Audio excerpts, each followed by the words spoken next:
बिस्मिल्लाहिर्रहमानिर्रहीम। अस्सलामुअलैकुम। एक दफ़ा सुल्तान सलाहुद्दीन यूबी रहमतुल्लाह अलैह के दरबार में एक इंतहाई अजीब मुकदमा आया। तो आपने ये मुकदमा एक काजी इब्न तवाब की दूर अंदेशी और हक़ पर मबनी फ़ैसला करने की सलाहियत को जांचने के लिए उसके पास भिजवा दिया।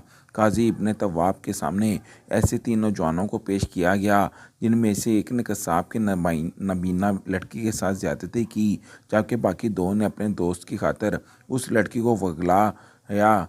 तीनों एक ही कमरे में लड़की के साथ पकड़े गए और पकड़े जाने के बाद हर एक शख्स बाकी दो पर इल्ज़ाम लगा रहा था कि मैं तो बेगुनाह हूँ, उन्होंने ही लड़की को बेआबरू किया है और इनको बहुत मारा गया। लेकिन इसके बावजूद किसी ने अपने जुर्म का एतराफ़ ना किया और अपने आप को बेगुनाह कहते रहे। जब लड़की से पूछा गया तो उसने कहा कि इन तीनों में से एक ही था, लेकिन चूंकि वो नबीना थी इसलिए इस शख्स की पहचान ना कर पाई। हालात को देखते हुए इन तीनों को काजी इब्न तवाब की अदालत में पेश किया गया। काजी भी जब असल मुजरिम की शनाख्त करने में नाकाम रहा तो उसने कसाब की नबीना बेटी के बाप को ये इख्तियार दे दिया कि तुम जिसे चाहो अपनी बेटी का बदला लो। कसाब ने एक तेज़ खंजर लिया और कहा कि मैं इन तीनों नौजवानों का नफ्स काटना चाहता हूँ ताकि ये सारी ज़िंदगी जिल्लत में गुजार दें। काजी की बेटी ने जब ये सुना तो कसाब के इस फैसले पर एतराज़ किया कि असल मुजरिम को सज़ा मिलनी चाहिए। मुजरिम की शनाख्त करने के लिए वो अदालत में एक बकरे को लाई। जब काजी इब्न तवाब ने इस बकरे को देखा तो उस लड़की से पूछा कि ये बकरा कैसे साबित करेगा कि इन तीनों में से तुम्हारे साथ बदकारी किसने की है। तो ये अंधी लड़की कहने लगी कि काजी साहब, ये कोई आम बकरा नहीं है, ये एक ऐसा बकरा है कि जिसने अपनी माँ की बजाय एक कुतिया का दूध पिया था। लड़की ने इस बकरे को सुल्तान सलाहुद्दीन यूबी रहमतुल्लाह अलैह के दौरे हुकूमत की बात है कि मिस्र के शहर अस्कंदरिया के तीन नौजवान कासम इब्न नज़ीर, खालिद इब्न जमाल और अब्बास इब्न यकूब तीनों हम सफ़र और बचपन के दोस्त थे। तीनों में से एक दोस्त को कसाब की नबीना लड़की पसंद आई। उसने इस लड़की को शादी की पेशकश भी की थी, लेकिन लड़की ने इनकार कर दिया। फिर इसने अपने बाकी दो दोस्तों की मदद से लड़की को लगाया और फिर एक वीरान खंडर में ले गए। वहाँ इसने लड़की को अपनी जिन्स सी हवस का निशाना बनाया। वो वहाँ खंडर में मौजूद थे कि एक बुजुर्ग ने लड़की की चीखों की आवाज़ सुनी और भागता हुआ आया। तो वो तीनों अपने कपड़े दुरुस्त कर रहे थे। जब लड़की से पूछा गया तो इसने कहा कि इन तीनों में से एक ने मुझे ज़्यादती का निशाना बनाया, लेकिन चूंकि मैं नबीना हूँ लिहाजा मैं उस लड़के को नहीं पहचान सकती जो मेरा मुजरिम है। सिपाहियों की मदद से इन तीनों को गवर्नर शहर के पास पेश किया गया। शहर के गवर्नर ने इन तीनों से कहा कि मुजरिम खुद अपने आप को मेरे हवाले कर दे और जुर्म का एतराफ़ करे तो बेहतर है। अब्बास कहने लगा कि मैं अपने दोस्तों को तलाश कर रहा था। जब मैं इधर आया तो खालिद और कासम उस लड़की के साथ बदकारी में मसरूफ़ थे। मैंने उन दोनों दरिंदों को लड़की से अलग किया और ये बुज़ुर्ग अचानक खंडर में आया और उसने हम तीनों को देख लिया और गुनाहगार जाना मैं बेकसूर हूँ, जबकि ये दोनों ही लड़की के गुनाहगार हैं। अब ये नहीं मालूम कि इन दोनों में से किसने लड़की को बेआबरू किया और कौन अपनी बारी का इंतज़ार कर रहा था। खालिद ने सुना तो कहा कि ये झूठ है। कासम और अब्बास लड़की को इस वीराने में ले आए थे। जब मैं इन्हें तलाश कर रहा था तो मुझे भी बेगुनाह इनके साथ गिरफ्तार कर लिया गया। कासम ने भी इसी तरह की कुछ बातें की और बाकी अपने दोनों दोस्तों पर इल्ज़ाम लगाया। शहर के गवर्नर के लिए फैसला करना बहुत मुश्किल था, लिहाजा उसने तीनों को काजी इब्न तवाब की अदालत में पेश करने का फ़ैसला किया। काजी उस वक़्त अदालत में मौजूद ना था तो उसने तीनों को अपने घर में ही दावत पर बुलाया। तीनों हैरान हुए कि काजी का यूं अपने घर पर दावत बुलाने का आखिर मकसद क्या है। खैर, वो दावत पर काजी के घर पहुँचे तो दस्तरख्वान इसके लिए बिछाया गया और इन तीन किस्म के खाने पेश किए गए। खालिद को चावल पेश किए गए, कासम को गोश्त, जबकि अब्बास को अंडे का हलवा खिलाया गया। खालिद ने जैसे ही चावल अपने मुंह में डाले तो फ़ौरन थूक दिया और चावल बाहर निकाले। काजी ने वजह पूछी तो उसने कहा कि इन चावलों में इंसानी गोश्त की बू आ रही है, लिहाजा मुझसे बर्दाश्त ना हो सका कि मैं ये चावल खाऊं। कासम ने पहला लुकमा गोश्त का जब मुंह में डाला तो लुकमा निकल ना सका और बाहर निकाल लिया और कहने लगा कि मैं ये नहीं समझता कि ये बकरे का गोश्त है, बल्कि ये तो कुत्ते का गोश्त है। अब्बास जब अंडे का हलवा खाने लगा तब उसने भी खाने से इनकार कर दिया। काजी ने जब उससे भी वजह पूछी कि आप खाना क्यों नहीं खा रहे, तो उसने कहा कि मैं समझता हूँ कि ये अंडे का हलवा जिस शख्स ने तैयार किया है वो अपने बाप की नाजायज़ औलाद है और उसने पानी की जगह गधे का पेशाब मिक्स किया है और उसके हाथ से तो मैं खाना नहीं खा सकता। काजी इन तीनों की बातें सुनकर हैरान हुआ और कहा कि पिछले मुकदमे का फ़ैसला बाद में किया जाएगा, लेकिन पहले तुम्हारी इस बात की तस्दीक ज़रूर करूँगा और अगर तुम्हारी बात गलत साबित हुई तो अलग सज़ा मिलेगी। सबसे पहले काजी उस दुकानदार के पास गया जहाँ से उसने चावल खरीदे थे। काजी ने उस दुकानदार से कहा कि तुमने ये चावल कहाँ से लिए। दुकानदार ने एक काश्तकार का नाम लिया कि मैंने चावल उससे लिए थे। काजी ने उससे पूछा कि तुमने ये चावल कहाँ से लिए। उसने बताया कि पुराने कब्रिस्तान की ज़मीन काफ़ी अरसे से वीरान पड़ी थी और इस पर काफ़ी पानी जमा था, हत्ता कि कब्रें नज़र नहीं आ रही थीं। मैंने उस पर चावल बो दिए। काजी ने दिल में सोचा कि खालिद ठीक कह रहा था। वो समझ चुका था कि वो क्यों कह रहा था कि चावलों में से इंसानी गोश्त की बू आ रही है। उसके बाद काजी ने कसाब को बुलाया जिससे उसने गोश्त खरीदा। काजी ने कसाब से कहा कि सच सच बताना, मुझसे गलत बयानी ना करना। ये जो जो गोश्त तुमने मुझे फ़रोख्त किया ये किस चीज़ का था। कसाब ने कहा, जनाब ये बकरे का गोश्त था। काजी ने कसाब से कहा, अच्छा, जहाँ से तुमने ये बकरा ख़रीदा मुझे इस घर का पता बता सकते हो। इसने एक देहाती का पता बता दिया। देहाती ने जब अचानक काजी को अपने सामने देखा तो खौफज़दा हुआ। काजी ने उसे तसल्ली दी और कहा कि खौफज़दा होने की ज़रूरत नहीं, मैं तुमसे कुछ सवालात पूछना चाहता हूँ। क्या तुमने अपना बकरा इस कसाब को फ़रोख्त किया था। देहाती ने कहा, जी हाँ, मैंने अपना बकरा ही फ़रोख्त किया था। काजी ने उससे कहा कि तुम झूठ बोल रहे हो, तुमने इस कसाब को कुत्ता फ़रोख्त किया था और उसने वो कुत्ता ज़िबा करके हमारे मेहमानों को खिलाया। देहाती अपने कानों को हाथ लगाने लगा और कहा कि काजी साहब, खुदा का खौफ करें, मैं ऐसा जुर्म कैसे कर सकता हूँ। पूरा इलाका मेरी इस बात की गवाही देगा कि मैंने इस कसाब को अपना बकरा ही फ़रोख्त किया था। काजी ने कहा, फिर मेरे मेहमान ने ऐसा क्यों कहा कि ये गोश्त मुझे कुत्ते का मालूम होता है। देहाती कुछ देर खामोश हो रहा, फिर कहा कि जनाब, अगर इजाज़त हो तो मैं आपको ये वाक़या सुनाना चाहता हूँ। जब यह बकरा पैदा हुआ था तो उसकी माँ मर गई थी। मैं परेशान हुआ क्योंकि मेरे पास दूध नहीं था और इस बच्चे की खुराक सिर्फ दूध ही थी। एक दफ़ा मैं घर आया तो मैंने देखा कि एक कुतिया इस बकरे को दूध पिला रही थी। मैं खड़ा देखता हैरान रह गया। मुझे ये बहुत अजीब लगा, लेकिन मैं इस बकरी के बच्चे को ज़िंदा रखना चाहता था, लिहाजा बचपन से ही इसको इसी कुतिया का ने पाला। बाद में जब ये बड़ा हुआ तो इसी कुतिया के साथ बैठता, कुतिया उसे चाटती, प्यार करती। गांव के काफ़ी लोगों ने इस बात पर एतराज़ किया कि एक नजिस जानवर के साथ तुमने हलाल जानवर क्यों मिला दिया।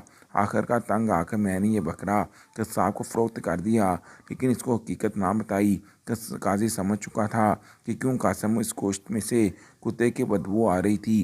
काजी दिल में सोचने लगा कि ये तीनों शख्स मुजरिम होने के अलावा बुला के ज़हीन हैं, लिहाजा असल मुजरिम की शिनाख्त बहुत मुश्किल मामला है। अब काजी ने कासम का सच मालूम करने की कोशिश की। काजी ने अपने बावर्ची को बुलाया जिसने अंडे का हलवा तैयार किया और कहा कि मुझे अपने वालिदैन के पास ले जाओ। बावर्ची ने काजी को बताया कि मेरा बाप तो बचपन से ही फौत हो चुका है, लेकिन माँ जिंदा है। तो काजी को अपनी माँ के पास ले गया। काजी ने इसकी माँ से पूछा कि सच सच बताओ कि ये बेटा तुम्हारा है। उसकी माँ ने इस बात का इकरार किया कि जंगल में लकड़ियाँ काट रही थी कुछ उपवास डाकू, उन्होंने मुझे बेआबरू किया। मैं शादीशुदा थी, लेकिन मेरा शौहर उस वक़्त तजारती सफ़र पर था। इन नौजवानों की वजह से मैं हमला हो चुकी थी, लेकिन मैंने ये राज किसी को ना बताया कि ससुराल वाले मुझे घर से निकाल देंगे। मेरा ये बेटा आपके हम बावर्ची है, ये मेरे शौहर के नुतफ़े से नहीं। अब कासम की बात की भी तस्दीक हो चुकी थी। काजी हैरान था कि तीनों अगर इतने ज़हीन हैं फिर उन्होंने ये गलत काम क्यों किया। काजी वापस घर आया, तीनों से कहा कि बेहतर यही है कि मुजरिम खुद अपने आप को कानून के हवाले कर दे, वरना मैं तीनों को ही फांसी की सज़ा दे दूंगा। मगर यहाँ भी वो तीनों एक दूसरे को इल्ज़ाम दे रहे थे ताकि काजी अपने तवाब शक का शिकार हो जाए और फैसला ना कर पाए और असल मुजरिम की शिनाख्त ना हो पाए। काजी तीनों को अदालत में ले गया और उसके बाद कसाब उस लड़की को भी पेश होने का हुक्म दिया। एक तरफ मजलूम लड़की और उसका बाप खड़ा था, जबकि दूसरी तरफ तीनों मुलजिम खड़े थे। काजी ने देखा कि कसाब का चेहरा गुस्से से लाल था, उसकी आंखें भी सुर्ख थी। काजी ने कसाब से कहा कि ये तीनों ही तुम्हारी बेटी के मुजरिम हैं, लिहाजा जैसे चाहो उनको सज़ा दो और अपनी मजलूम बेटी का बदला लो। कसाब ने कहा कि मैं इन तीनों को सज़ा दूंगा और ऐसी सज़ा दूंगा ये तीनों इब्रत का निशान बन जाएंगे। मैं इनको मारूंगा नहीं, बल्कि इन तीनों के नफ्स काट लूँगा ताकि फसाद की जड़ ही ख़त्म हो जाए और दोबारा ये किसी की बहन बेटी की इज्जत पर माल ना कर सकें। ये ज़िंदा ही रहेंगे, लेकिन ज़िल्लत और रुसवाई के अलावा इनकी किस्मत में वो कुछ नहीं होगा। कसाब ने एक खंजर तेज़दार आले पर रखा और तेज़ करने लगा। काजी की अक्लमंद बेटी ने जब कसाब के इरादे को देखा तो कहा कि ये गलत है। जो सज़ा इस कसाब ने तीनों के लिए तजवीज़ की है वो असल मुजरिम को ही मिलनी चाहिए। काजी ने बेटी से कहा, बेटी लेकिन मेरे लिए असल मुजरिम की शनाख्त करना मुश्किल हो चुका है। वो लड़की भी नाबीना थी, वो भी अपने मुजरिम को नहीं पहचान सकती थी। काजी की लड़की ने कहा कि आप इस देहाती के पास जाएं जिसने अपना बकरा इस कसाब को फ़रोख्त किया था। दरअसल उसके पास 2 बकरे थे, जिसमें से एक बकरा इसने छुपा लिया था। वो भी बचपन में कुतिया के दूध पर पला था। वो बकरा ही इनमें से असल मुजरिम की शनाख्त करवाएगा। वो बकरा अदालत में पेश किया गया और उसके बाद इसको एक तरी कमरे में खड़ा किया गया। तीनों से कहा गया कि बारी बारी जाकर इस बकरे के सींगों को हाथ लगाएं। जब मुजरिम इसके सींगों को हाथ लगाएगा तब बकरा एक अजीब सी आवाज़ निकालेगा जो कुत्ते से मिलती जुलती होगी। तीनों कमरे में गए और बकरे के सींगों को हाथ लगाकर वापस आ गए। फिर लड़की ने एक सिपाही से कहा कि इन तीनों के हाथों को सूंघो। सिपाही ने तीनों के हाथों को सूंघा और फिर काजी की बेटी को बताया कि तीनों के हाथों से एक अजीब किस्म की खुशबू महसूस हो रही है। ये सुनकर काजी की बेटी काफ़ी परेशान हो गई। बाप ने अपनी बेटी को परेशान देखा तो परेशानी की वजह पूछी। इसकी बेटी ने बाप को बताया कि मैंने बकरे के सींगों पर एक ख़ास किस्म की खुशबू लगाई थी और फिर इन तीनों को इसके सींगों पर हाथ लगाने को कहा। मेरे दिल में था कि जो असल मुजरिम होगा वो तरीके का फ़ायदा उठाते हुए बकरे के सींगों को नहीं छुएगा ताकि इसका जुर्म पकड़ा ना जाए। मगर हैरत की बात तो ये है कि इन तीनों ने इसके सींगों को हाथ लगाया जैसे कि पहले ही मेरे मंसूबे को जानते थे और ये जानते थे कि मेरे दिमाग में क्या है और मैं किस तरह इन तीनों में से सब को पकड़ना चाह रही हूँ। ये तीनों बहुत चालाक और शातिर लोग हैं। काजी ने जब ये सुना तो कहा कि बेटी फिर मेरे फैसले के दरमियान हाल क्यों हुई। ये सामने खड़े शख्स की बेटी के मुजरिम हैं और बेटी के बाप ने खुद इन तीनों के लिए सज़ा भी तजवीज़ कर ली है, तो फिर देर किस बात की है, इनको इनका काम करने दीजिए। काजी की बेटी ने कहा, अब्बा जान आप जानते हैं जब मैं किसी ऐसे पेचीदा मसला होता मैं हमेशा से आपकी मदद करती हूँ। अल्लाह के फजल से मैंने भी कभी आपको मायूस नहीं किया। मैंने हमेशा आपकी मदद की और मुजरिम की शनाख्त करने के लिए मदद की, मगर आज इन तीनों ने मुझे नाकाम करने की कोशिश की। आप मुझे वक़्त दीजिए, मैं ज़ालिम शख्स की शनाख्त करने में कामयाब हो जाऊंगी जिसने इस नबीना लड़की को भी ना बख्शा। काजी ने अपनी बेटी से कहा, ठीक है बेटी, जैसा तुम बेहतर समझो और जैसा तुम चाहो, मगर याद रखना हमारे पास वक्त ज़्यादा नहीं। मैं चाहता हूँ कि जल्द से जल्द हकीकत मालूम हो सके ताकि फ़ैसला करने में आसानी हो। काजी की बेटी ने बाप से कहा कि मैं इन तीनों को एक मुख्तसर सी कहानी सुनाना चाहती हूँ और कहानी सुनाने के बाद इस बात का दावा करती हूँ कि मुजरिम अपने मुँह से अपने गुनाह का एतराफ़ करेगा। बेटी की बात सुनकर काजी हैरान हुआ। लड़की ने इन तीनों को दोस्तों को अपने सामने बैठाया और इनको एक कहानी सुनाई। लड़की ने कहा कि आज से 25 साल पहले बगदाद में 2 दोस्त रहा करते थे। एक का नाम अदनान जबकि दूसरे का नाम इदरीस था। दोनों की दोस्ती थी और लोग इनकी दोस्ती की मिसालें देते। दोनों एक दूसरे के साथ खेलते कूदते पड़े हत्ता के जवान हुए। हैरत की बात तो ये थी कि अगर एक दोस्त को बुखार हो भी जाता तो दूसरे की तबीयत खुद ब खुद ख़राब हो जाती। अदनान का बाप एक मशहूर मुसव्वर था और अपने बाप को देखते हुए अदनान को भी मुसव्वरी का शौक़ था। अस्कंदरिया में हर साल एक मेला लगता था जिसमें मिस्र, ईरान, तुर्की, लबनान मुख्तलिफ इलाकों के लोग जमा होते। इन लोगों में शमशीर जन ताजिर हजरात भी शिरकत करते। हसीनों जमी लड़कियां रक्स करती और इसी तरह लड़कियों की खरीदो फरोख्त भी होती थी। शमशीर जन अपनी शमशीर जनी के जौहर सबके सामने पेश करते। रात के वक़्त आंखों को खरा करने वाली रोशनियां इंसान को मदहोश कर देती थीं।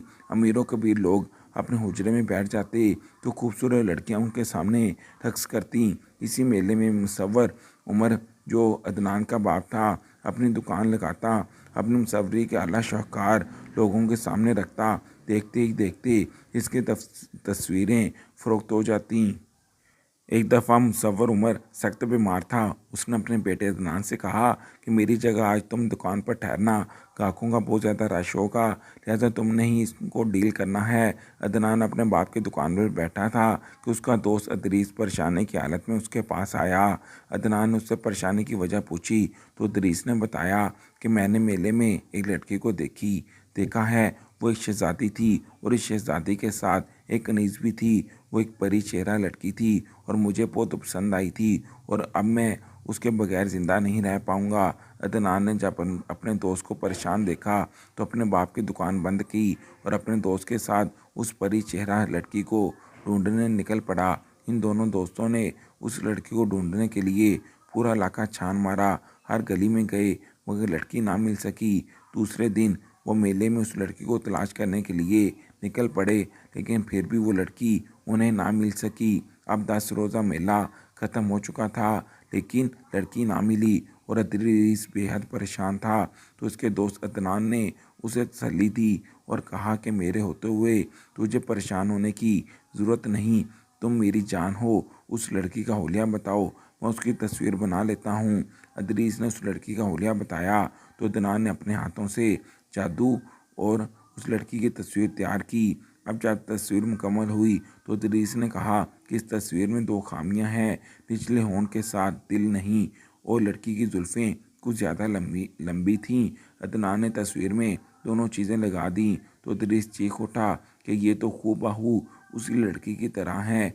अदनान ने अपने दोस्त से वादा किया कि जब तक मैं इस लड़की को तलाश नहीं कर लूँगा मैं चैन से नहीं बैठूँगा और तुम्हारी इससे शादी करवा कर ही रहूँगा।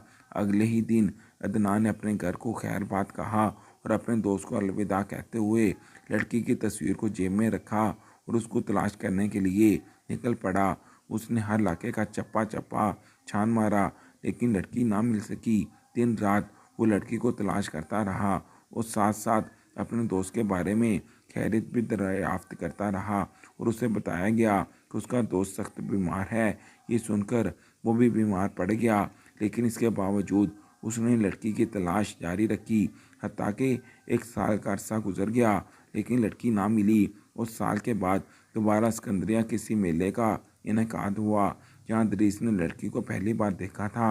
अदनान अपने दोस्त की खातिर मेले में घूमने लगा, लेकिन शायद वो लड़की दोबारा मिल जाए, वो उसे देख ले, लेकिन वो लड़की ना मिली। अदनान के वालिदैन अपने बेटे की वजह से बहुत परेशान थे। ये अपने दोस्त की वजह से इतना मजनू हो चुका है कि उसकी अकल पर पर्दा पड़ चुका है।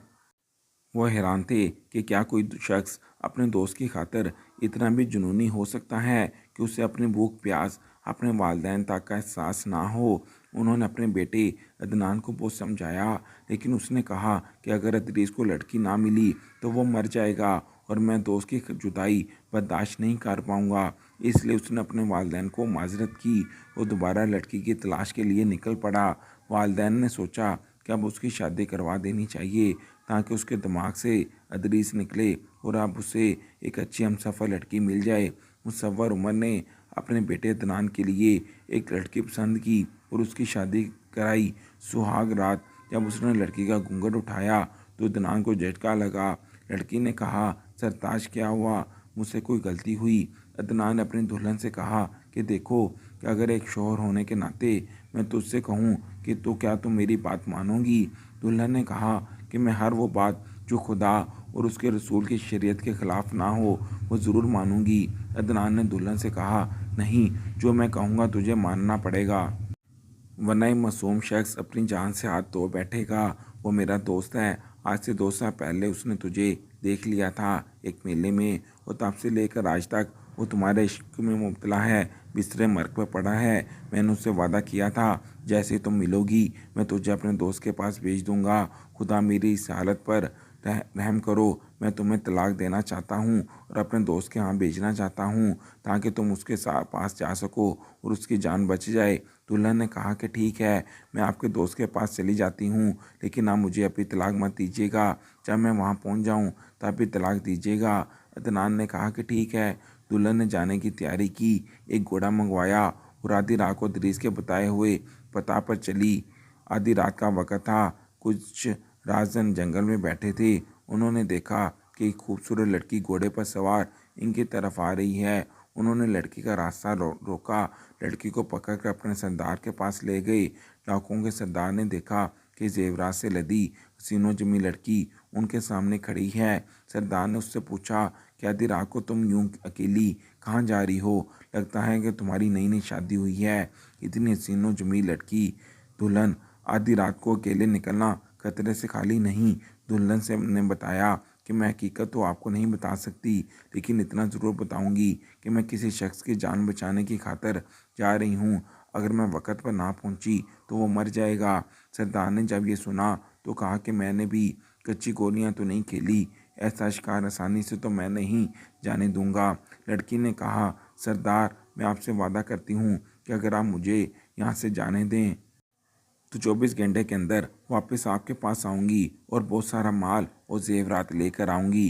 किसी ज़िंदगी की खातिर अब मेरा जाना ज़रूरी है। सरदार एक जानी था जो लगभग 100 से ज़्यादा औरतों के साथ जनाज कर चुका था। उसने लड़की से कहा कि ठीक है, मैं तुम्हारी बात का यकीन कर लेता हूँ, लेकिन अगर तूने मुझे हमें धोखा दिया तो मैं तुम्हारा वो अशर करूँगा कि मुँह दिखाने के काबिल नहीं रहोगी। अब मेरे साथी तुम्हें तुम्हारी मंजिल मकसूद तक छोड़ कर आएंगे। लड़की ने कहा कि उसकी कोई ज़रूरत नहीं, मैं अकेली ही आई थी और अकेली ही जाऊंगी। सरदार से वादा करने के बाद वो लड़की ने अपना सफ़र जारी रखा और सुबह वो अदरीस के घर पहुंची। अदरीस ने देखा तो उसे अपनी एक आंखों पर यकीन न आया, जिसकी खातिर वो 2 साल ज़िंदगी और मौत की कश्मकश में था। वो आज उसके सामने खड़ी थी और वो भी दुल्हन के रूप में। और अदरीस ने उससे कहा कि हसीना, तुम कौन हो? अपने बारे में बताओ। दुल्हन ने कहा कि आपको इस बात की कोई खुशी नहीं कि आपको आपकी खोई हुई मोहब्बत मिल चुकी है जो आपके सामने है। लेकिन अदरीस बस जिद रहा कि मुझे हकीकत बताओ। जब दुल्हन खामोश रही तब उसने एक खंजर उठाया और कहा कि अगर तुम मुझे हकीकत नहीं बताओगी तो इसी खंजर से मैं अपनी जान ले लूँगा। तब दुल्हन ने उसे सारा माजरा बताया। ये सुनकर अदरीस के दिल में अपने दोस्त अदनान के लिए मोहब्बत जाग उठी। उसने दुल्हन से कहा कि आज से तुम मेरी बहन हो और अपने भाई के घर आई हो। तुम हरगिज़ अदनान से तलाक नहीं लोगी और वापस अपने शौहर के पास चली जाओ।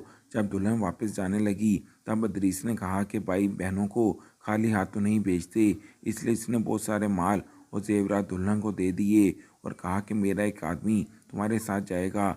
मगर दुल्हन ने अकेले जाने की ज़िद की। उसके बाद वो घोड़े पर बैठी और माल और जेवरात समेत सरदार के पास आई। सरदार से कहा कि मैंने अपना वादा पूरा किया है। उसने सरदार के सामने अपने जेवरात और माल जो तोहफे में अदरीस ने दिए थे उसके कदमों में रख दिए। सरदार ये देखकर हैरान हुआ कि कोई लड़की अपने कौलो करार की इतनी भी पक्की हो सकती है।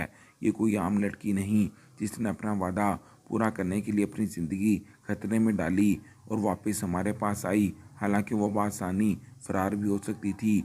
लड़की की इस बहादुरी ने सरदार की ज़िंदगी बदल दी और उससे पूछने लगा कि तुम कौन हो? लड़की ने कहा कि मैंने अपना वादा पूरा किया है और अब आपको जानने की क्या ज़रूरत है।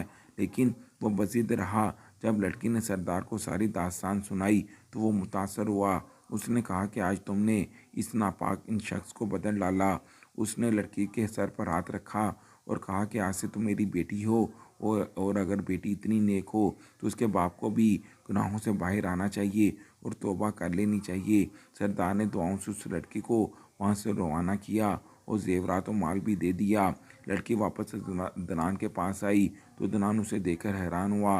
लड़की ने उसे सारा माजरा बयान किया तो दनान सजदे में गिर गया। यहाँ ये कहानी ख़त्म होती है। अब काजी की बेटी ने तीनों से बारी बारी सवाल किया कि असल कुर्बानी किसने दी। सबसे पहले कासिम ने कहा कि असल कुर्बानी अदनान ने दी, जिसने अपने दोस्त से वादा पूरा करने की खातिर अपनी मनखुहा बीवी अपने दोस्त के पास भेज दी। खालिद ने कहा, नहीं, असल कुर्बानी इदरीस ने दी, जिसको अपनी मोहब्बत मिल चुकी थी, लेकिन अपने दोस्त की खातर उसने उससे अपनी बहन बना लिया। अब्बास ने कहा, नहीं, दरअसल असल कुर्बानी तो राजन डाकुओं के सरदार ने दी। वो दोनों आपस में दोस्त थे। वो दोस्ती की खातिर एक दूसरे का साथ निभाया, लेकिन डाकुओं के सरदार ने, जो कि एक बद किरदार था, वो लड़की को किसी तरीके से भी इस्तेमाल कर सकता था, लेकिन उसने अपने पेशे को छोड़ दिया।